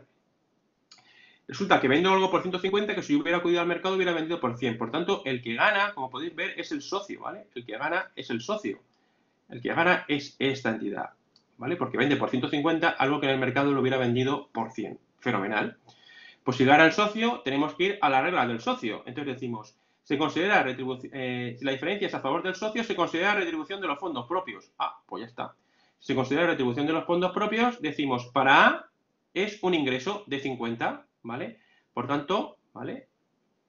Ha percibido 50 euros, ¿vale? Sin vinculación. Por tanto, para A es una participación en los beneficios, 50 euros de ingreso, ¿vale? Y por tanto no hago ningún ajuste. Como ya le he metido aquí los 50 euros, para A, 50 euros de ingreso, que ya se lo hice en su momento, en el ajuste inicial. Y para B es una retribución de los fondos propios. Aquí le hice un ajuste, ¿vale? De más 50. ¿Qué pasa? Que me lo como. ¿Me lo como por qué? Porque es reparto de los beneficios. Y los repartos de los beneficios, conforme al artículo 15, hemos dicho que no era deducible el reparto de los beneficios. Por tanto, ese ajuste que le metí como consecuencia del ajuste primario, B se lo come. Le hago un ajuste de más 50 y se lo come. Y aquí lo que tengo es un ajuste de menos 50 y un ajuste de más 50. Por tanto, este se queda a cero. ¿Ves que el socio se queda a cero? Se queda a cero en la medida que esto tributa y no esté exento. Se queda a cero. Pero este se queda con más 50. Se queda con más 50 porque este ajuste de más 50 no se lo puede quitar porque es una retribución de los fondos propios y no es deducible. Por tanto, no deducible. No sé si queda claro.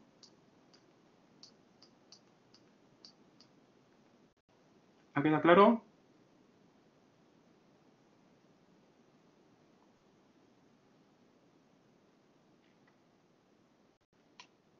¿Seguro? Si hay que volverlo a repetir, se repite, ¿eh? Esto es bastante complicado. Esto no... ¿Vale? Si hay que volverlo a repetir, no hay problema. Lo volvemos a repetir. Venga, vamos a hacer el siguiente supuesto. Sí, no me he metido en eso. Por eso te he dicho, más 50 sin perjuicio de que si le aplico el 21 de la LIS, es muy probable que me quede exento. ¿Vale? Sí, ahora lo vemos, Saray. Es muy sencillo. Ahora te enseño que verás que no es tan complicado. Si entendemos esto, Saray, lo otro no es tan complicado. ¿De acuerdo? Ahora vemos que no es tan complicado. Es entender, dar un pasito más. ¿Vale? Muy bien, pues si lo habéis entendido, seguimos. Vamos a suponer que tengo A y el socio de B, que tiene el 100% de las participaciones, igual que antes, pero ahora lo vende por 60 cuando el valor de mercado es de 100.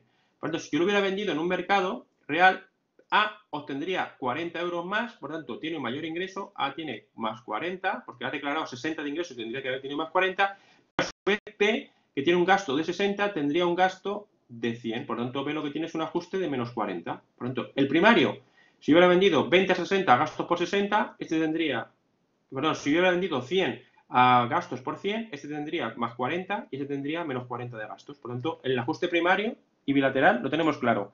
¿Entendido todo el mundo? ¿Ve que si hubiera vendido por 100 yo tendría ingresos a 100 a gastos 100? Como solo tengo 60, a uno le sumo 40 y a otro le resto 40 para llegar a ese resultado. Fenomenal. Ya he hecho el primario. Me olvido el primario. Vamos al segundo. Ahora el que gana es la sociedad. ¿Por qué gana la sociedad? Porque si la sociedad hubiera acudido al mercado, pagaría 100, cuando realmente ha pagado 60. Por lo tanto, aumenta sus beneficios, tiene menos gastos. Por lo tanto, la sociedad es la beneficiada. Hemos dicho que el caso del artículo 18 establece que cuando la sociedad es beneficiada, lo que tenemos es un incremento del valor de la participación. Lo que se produce es un incremento de valor. Si A tiene valorada, está por 1000, ¿vale?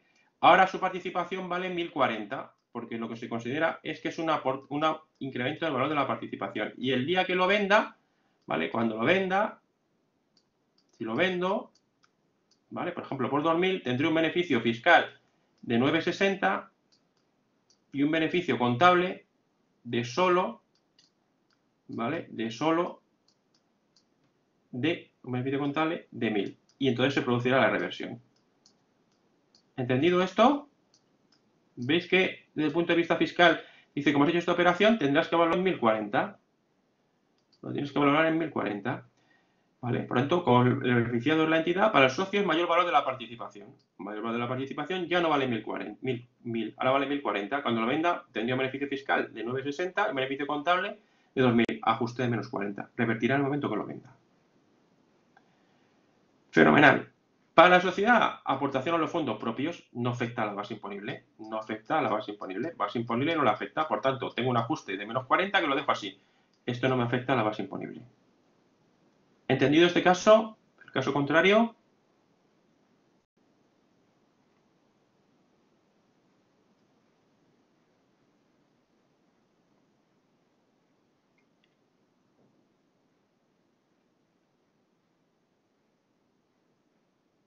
¿Sí? ¿Seguro que todos lo hemos entendido? Si tenéis dudas, lo repito, ¿eh? No hay problema.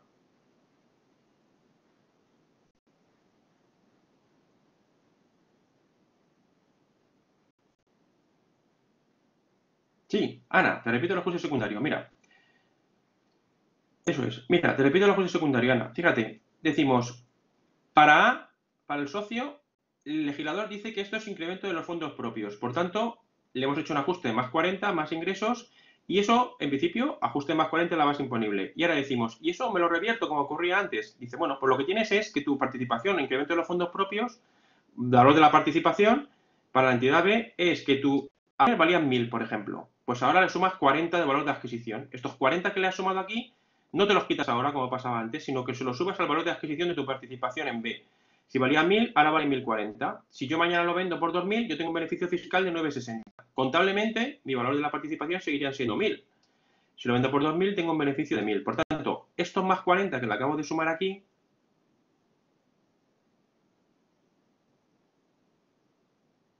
¿vale? Estos más 40 que tengo aquí, ¿lo veis todos? Lo que hacen es que incrementan el valor de la participación que A tiene en B en 40 unidades. Por tanto, no le hago un ajuste.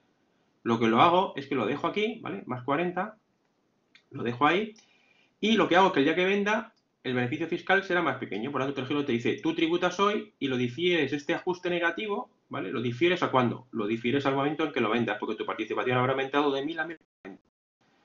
Para la sociedad B lo que he hecho es menos 40. Estos menos 40 estamos todos de acuerdo que es un incremento de PIG, es decir, habrá tener más resultado a distribuir, porque yo cuando haga mi PIG, mi resultado a distribuir se habrá reducido en 40 unidades, por lo tanto más beneficio, ¿vale? Más beneficio. Lo que estoy haciendo es más beneficio y por lo tanto un aumento de los fondos propios. Al aumentar un aumento de los fondos propios, esos 40 de aumento de los fondos propios para la entidad B es incremento del valor de la participación para el socio. Si funcionamos por el valor teórico, su valor teórico antes era 1000, ahora es 1040, que es los 1000 que tienes de capital más los 40 de beneficio que se le han generado.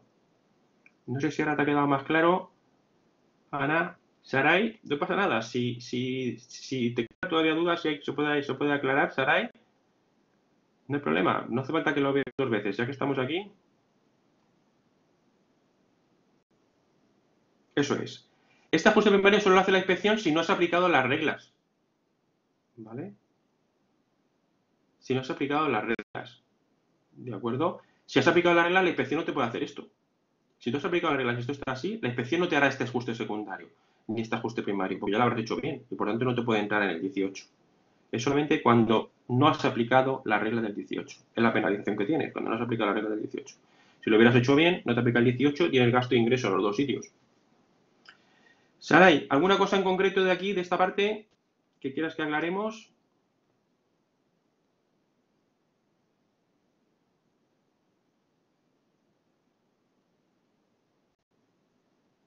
Vale, tranquila. De todas maneras, véelo tranquila. Si te quedan dudas, me mandas un mensaje y lo resolvemos, ¿eh? Para eso estamos. Bien. Perfecto. Perfecto. Fijaros, todo lo que hemos ido haciendo, hemos dicho, vale, esos ajustes ya contable y fiscalmente difieren y por tanto a partir de ahora vamos a tener el artículo 20 que es el que dice cómo difieren, cómo revierten. Dice, los elementos que sean del circulante o no amortizables, dice en el momento que se vendan, los elementos que sean amortizables en los años de vida útil que me queden y tratándose de servicios cuando se presten. Entonces, imaginaos el caso que hemos visto al principio. La sociedad A permuta un bien cuyo valor contable es de 1.000 euros sin su valor de mercado de 1.800 por otro cuyo valor contable es de 900 y su valor de mercado de 1.850. Bien, si lo computamos con una permuta no comercial, estará 1000 por 1000, que es lo que hacíamos antes, Pero fiscalmente tiene que tener en la base imponible la diferencia entre el valor de mercado del elemento recibido, 1.850, y el valor contable. Sí, se aplica al 17 y al 18, a los dos. ¿Vale? Beneficio fiscal. Bueno, y luego, por ejemplo, tienes libertad de amortización y demás, porque van a revertir los ajustes. También te la puedes aplicar al 20, ¿vale? Por ejemplo, has cogido una libertad de amortización acelerada, las siguientes reversiones también corresponden a eso. ¿Vale? También se podría aplicar la del artículo 20. Pero siempre que haya diferencias entre contabilidad y fiscalidad, se aplica el artículo 20, ¿vale? El artículo 20. Pues el artículo 20 resulta que ahora es amortizable al 20% anual. Pues fijaros, contablemente, yo habría hecho, si os acordáis, hemos dicho que yo hacía 1000, ¿vale? De máquina daba, por ejemplo, de baja, yo qué sé, un coche. De baja un coche, 1000. Vale. Si amortizo al 20% anual, gasto contable, yo haré el 20%, ¿vale? De 1000. Por tanto, 200. Te preocupar, pero es que tengo que hacerlo con el pen este, es súper complicado, ¿vale? No es fácil. ¿Y cuál es el gasto fiscal? Pues el gasto fiscal, ¿cuál es mi valor fiscal? Mi valor fiscal es 1.850.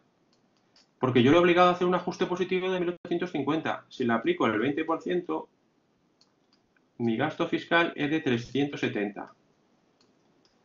Por tanto, ¿qué va a pasar? Ajuste negativo durante los próximos 5 años de 170. ¿Lo veis? Gasto contable, si yo hice máquina 1000, la máquina contable, contablemente yo amortizaré sobre esto, que es el valor que yo tengo en contabilidad. Al 20%, 200. Ahora, ¿cuál es mi valor fiscal? Mi valor fiscal, como le he hecho el ajuste del 17, mi valor fiscal es 1.850. Al 20%, 370. Ajuste de menos 170. Si esto lo hago durante los 5 años, son precisamente los 850. ¿Entendéis ahora la diferencia entre valor contable y valor fiscal cuando se aplica el artículo 17?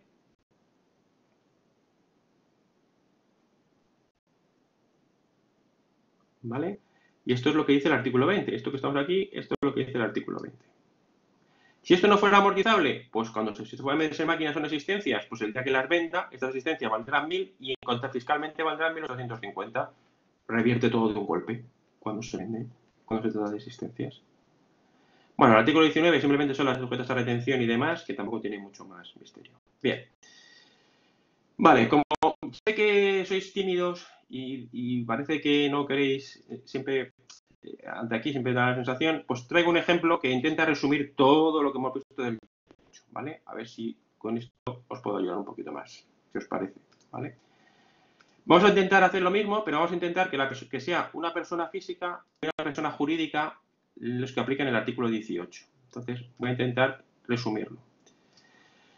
Vamos a intentar este supuesto que es sencillo y vamos a plantear lo que planteaba Jennifer, creo que era Jennifer, de cuando no tienes el 100%, tienes el 90%. Venga, entonces vamos a suponer que una entidad X transmite a otra participada al 90% unas existencias por 3.000 euros de beneficio, siendo su valor de mercado de 2.000, ¿vale? Por tanto, fijaros, X vende a una sociedad por encima del precio de mercado, por lo tanto, la beneficiaria es el socio. Venga, ajuste primario. Venga, ponemos así. Ajuste primario. El socio X, fijaros, que lo ha vendido por 3.000 cuando lo tenía que haber vendido por 2.000. Por lo tanto, tendría un ajuste de menos 1.000, porque si hubiera acudido al mercado, él no lo hubiera vendido por 3.000, lo hubiera vendido por 2.000. Por lo tanto, el socio X lo que tiene es un ajuste de menos 1.000. Y la sociedad Y, que tiene un gasto, ¿vale?, de 3.000, resulta que ese gasto no procede. El gasto debería ser de 2.000. Por lo tanto, hace un ajuste de más 1.000. Por lo tanto, el primario ya lo tenemos. Este tendría menos 1.000 de ingreso y este menos 1.000 de gasto. El primario, en esta operación, ya la tenemos. Ahora el secundario. Pues en la proporción que tenemos, hemos dicho, ¿quién se beneficia? El que se beneficia es el socio. Hemos dicho, si el que se beneficia es el socio porque vende más caro, eso es una retribución de los fondos propios. Por lo tanto, lo que diríamos es, por la parte de la que soy socio, el 90%, es decir, 900 unidades, el 90% de 1.000, ¿vale?, que es de esta operación, pues esos 900 es una participación en los beneficios, ¿vale? Es una participación en los beneficios. Y el resto, los otros 100, lo considero lo que el legislador dice una actividad derivada de mi condición de socio. Y ambas pueden estar exentas por el artículo 21 si tengo más del 5% y más de un año de la participación. Por tanto, para el socio que lo recibe, he hecho un ajuste de menos 1.000. Por la parte que pertenece al socio es una participación en los beneficios y por otra parte, el resto es una utilidad derivada de la condición de socio del artículo 21, que habrá que ver si está exento o no. Yo aquí no me meto porque eso hay que verlo despacio, ¿vale? Pero que posiblemente pueda estar exento. Por tanto, lo que planteábamos antes es el 90% es una participación en los beneficios y el resto es una utilidad derivada de la condición de socio, que habrá que ver si está exenta o no está exenta, ¿vale? Y para la entidad Y, ¿qué es? Hemos dicho que era una retribución de los fondos propios, por tanto, los 900 no es deducible y los 100 tampoco. Por tanto, estos 1000 que he hecho aquí este ajuste te lo comes, sociedad Y, porque para ti es como si hubieras repartido un dividendo. Si hubieras repartido un dividendo, estos 1000 no serían deducibles. Por tanto, fijaros, al final, ¿qué es lo que tenemos? Este ha vendido por 2000, este ha comprado por 2000, que este ha recibido un dividendo de 1000 de esta entidad porque le ha pasado 1000 euros de más y que este ha pagado un dividendo de 1000 y por tanto no deducible. Por tanto, hemos conseguido lo que queríamos. Este ha vendido por 2000, este tiene un gasto de 2000, este ha recibido 1000 de esta entidad que lo voy a considerar dividendo y este lo que ha pagado es un dividendo y por tanto no deducible estos 1000. No sé si esto queda claro ahora.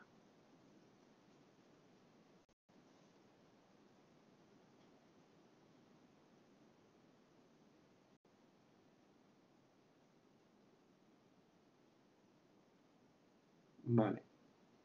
Perfecto. Pues esta presentación también os la paso, ¿vale? Es un resumen un poco de lo que hemos visto. Vamos a ver el caso 2. Ahora lo que se produce es X transmite a otra entidad participada en un 80% una maquinaria por 1000, siendo su valor de 1200 y se amortiza el 10%. Por lo tanto, ahora vamos a ver en el caso en el que no son existencias, sino que son activos, que va a jugar el artículo 20 porque son amortizables, y ahora además vende por 1000 siendo su valor de mercado de 1200. Por lo tanto, el beneficiario es la sociedad participada. La sociedad participada. Bueno. Pues vamos a poner, este ha vendido por 1200 algo que en el mercado lo podía haber vendido por 1000. Por lo tanto, este le hacemos un ajuste de 200. El socio resulta, ¿vale? Un momento que voy a anunciado, un segundo. Sí. Por lo tanto, el socio, al revés, ¿vale? El socio, eso es. El socio ha vendido por 1200 algo que si hubiera acudido al mercado hubiera vendido por 1000. Por lo tanto, lo que tenemos es un ajuste de menos 200, ¿vale? ¿Por qué? Porque ha vendido por 1200 algo que en el mercado hubiera vendido. Le haremos un ajuste de menos 200. Y este, lo que tendría es, si hubiera comprado a 1200, tendría derecho a aplicarse 200 euros más de gasto. ¿Pero qué pasa? Que ahora no es un activo amortizable. Cuando se trata de activos amortizables, esos menos 200, en lugar de aplicarlos directamente, esos menos 200 me los voy aplicando en el número de años que me quedan a amortizar. Y por tanto lo que haré será durante los próximos 20 años aplicarme menos 20.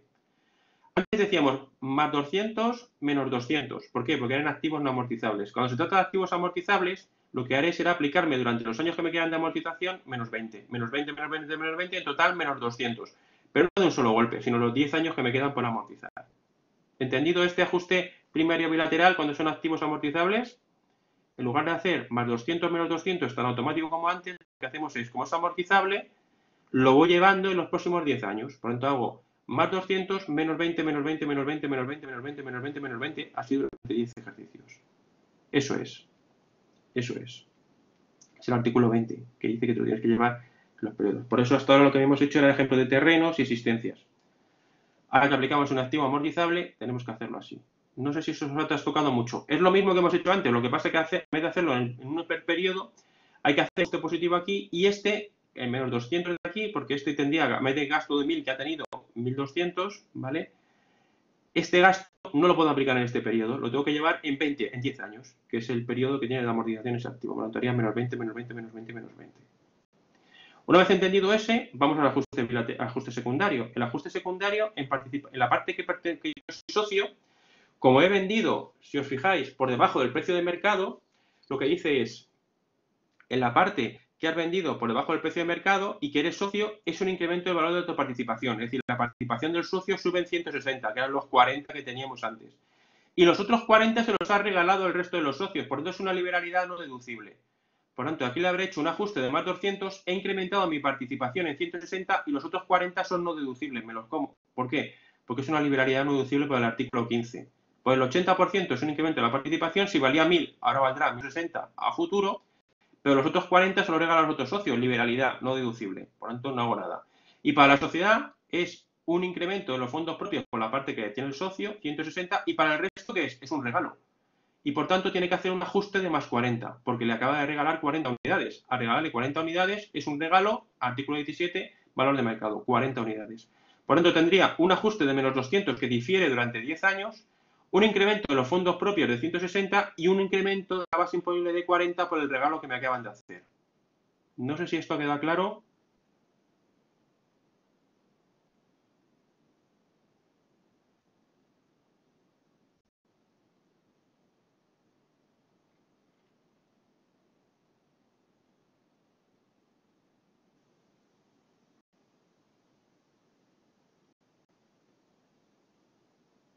Repito.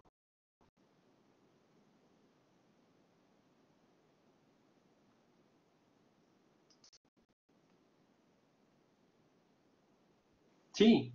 Fíjate por qué tienen que ver. Fíjate, Jennifer.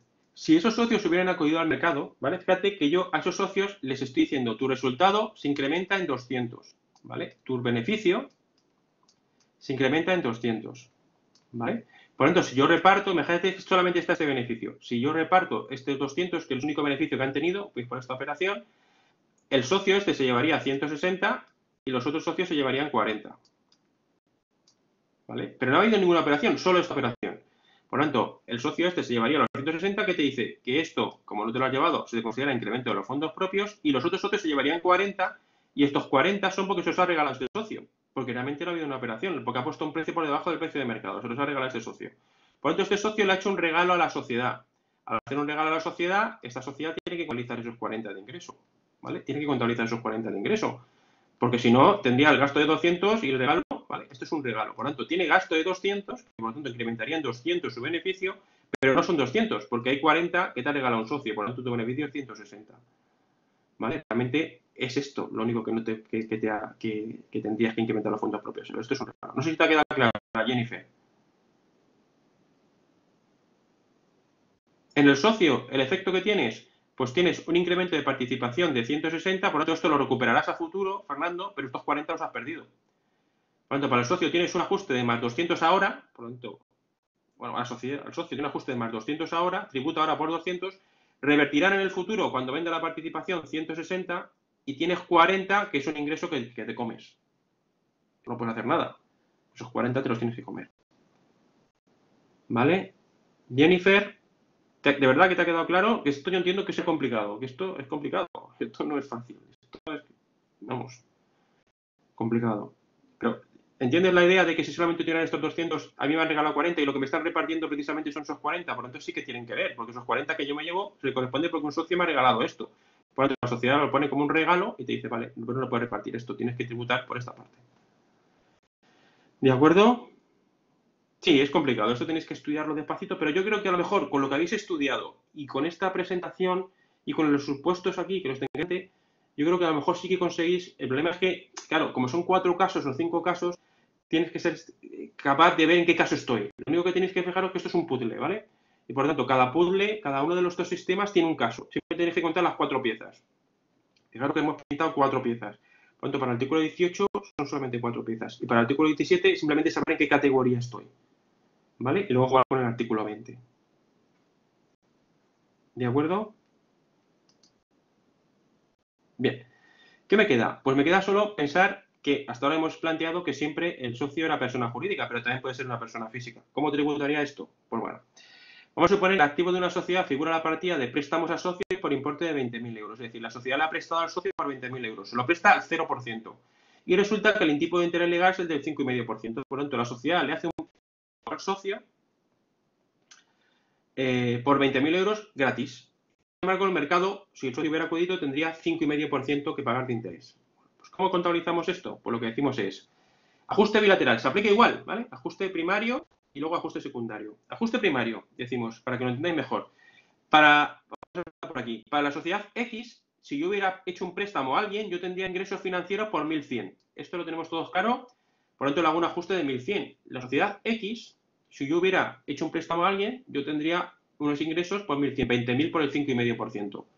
Unos ingresos de 1.100. Esto lo tenemos todos claro, por lo tanto le hago un ajuste de más 1.100, porque yo lo he hecho gratis, pero si hubiera cuidado al mercado y hubiera prestado, tendría unos ingresos de 1.100.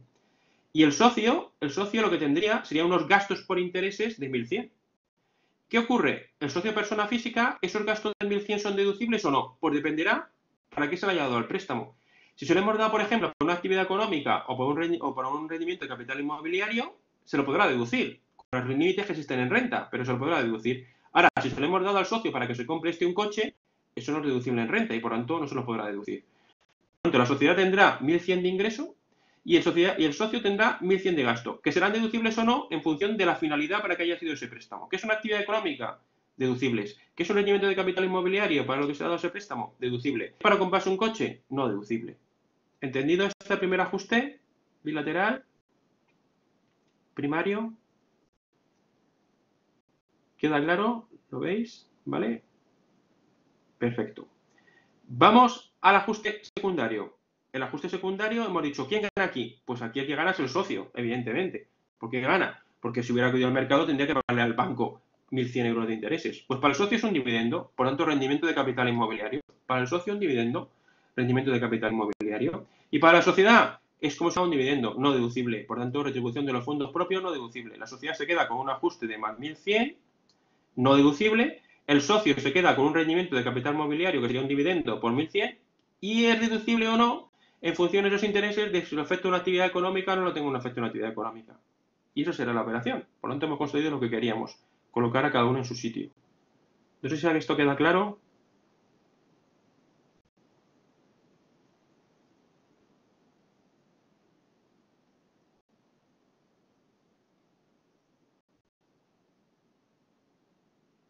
Perfecto. Y nos queda para acabar la sesión la operación al revés. En el activo de una sociedad resulta que el socio le ha prestado a la sociedad 15.000 euros al 5,5%, al 0%. Cuando se hubiera acudido al mercado sería 5,5%. Por lo tanto, la sociedad en lugar de acudir al banco, acude al socio y el socio se lo presta gratis. Bien, pues en este caso lo que tendremos es lo siguiente. Tendremos, ¿vale? Aquí son 825, ¿vale? Es que esto se me olvida siempre cambiar las cifras. 825. Por lo tanto, lo que tendremos es, para el socio, si le hago un préstamo a alguien, para el socio rendimiento de capital mobiliario. Por tanto, 15.000 al 5,5%, 825, persona física. Para el socio, si fuera prestamista, tendría rendimiento de capital mobiliario 825. La sociedad, si hubiera pagado los intereses, tendría un gasto de 825. Por tanto, tiene un ajuste de menos 825. ¿Queda claro el primario? Para el socio, rendimiento de capital mobiliario. Si hubiera hecho un préstamo a alguien, cobraría 825. Y la sociedad, si hubiera pagado sus intereses, tendría menos 825. Fenomenal. Una vez que tenemos hecho eso, vamos al secundario. ¿Quién gana? Ahora gana la sociedad. Pues lo que decimos es que estos 825 incrementan el valor de la participación del socio. Por lo tanto, si tengo la sociedad X, las tenía valoradas por 1.000, ahora ya no valen 1.000 desde el punto de vista fiscal. Ahora valen 1.825. ¿Vale? Porque me he hecho un ingreso aquí de 825, pero mi valor de la participación sube a 1.825. Si las vendo por 2.000, como antes, pues tengo un beneficio fiscal de 175. Contable, como no existe contabilidad, desde el punto de vista contable, entre comillas, para el socio, pues las tendría por 1.000, ¿vale? La vendería por 2.000 y si no existiera ese aumento de participación, mi beneficio sería de 1.000. Por tanto, cuando las venda, aunque yo tenga un beneficio, ¿vale? En principio de 1.000, solo integro en mi base imponible 175, porque los otros 825 ya los integré ¿cuándo? Los integré el día que me hizo el ajuste. Y para la sociedad, una aportación de los fondos propios. No afecta a la base imponible. Para la sociedad es una aportación de los fondos propios. Tendrá más beneficios. Al tener menos 825, su beneficio sube en 825 unidades. Por tanto, es una aportación a los fondos propios. Si yo reparto esas reservas, pues sería un incremento de los fondos propios. Por tanto, para la sociedad, una aportación a los fondos propios. Para el socio, persona física, mayor valor de la participación. Y cuando venda, si por ejemplo lo vendo por 2.000, mi beneficio es de 175, aun cuando mi beneficio real, en principio, sería por 2.000. Sería por 1.000. ¿Por qué? Porque esos 825 ya tributaron en el momento en que hizo el ajuste primario bilateral. No sé si esto ha quedado claro.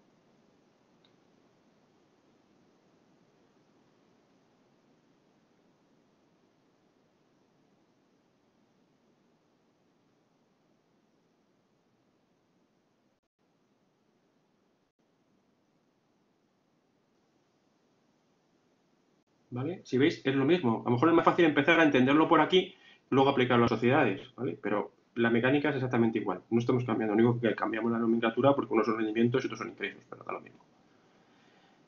Bien, pues esto era un poco la sesión que tenía planteado con vosotros. No sé si tenéis alguna duda adicional que queráis que resolvamos o alguna cuestión que me planteéis y la resolvemos.